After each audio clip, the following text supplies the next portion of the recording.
God bless you. Popote pale ulipo, Yesu akutendee mema. Hivi unajua ya kwamba nguvu za Samson yule wa Delila hazikutokana na nywele zake? Nguvu za Samson zilitokana na uweza wa Roho wa Mungu ambaye alimshukia kwa wakati uliohitajika na kumpatia nguvu.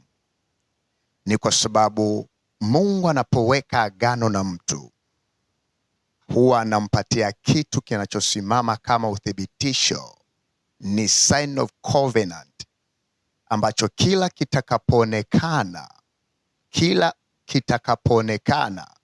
kinalikumbusha agano. Kwa hiyo uwepo wa nywele kwenye kichwa cha Samsoni ni kulikumbusha agano la Mungu pamoja na wazazi wake. Na ndio maana nywele ziliponyolewa, agano likaharibika. Ikawa sio rahisi kuzalisha nguvu kama alizokuwa nazo.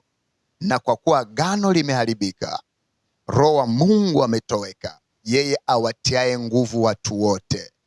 Baadaye nywele zilipoota, bado Samson hakuwa na uwezo wa kuaccess ile power ya Mungu mpaka alipoomba maombi ya kujitoa muhanga. Tutafika huko.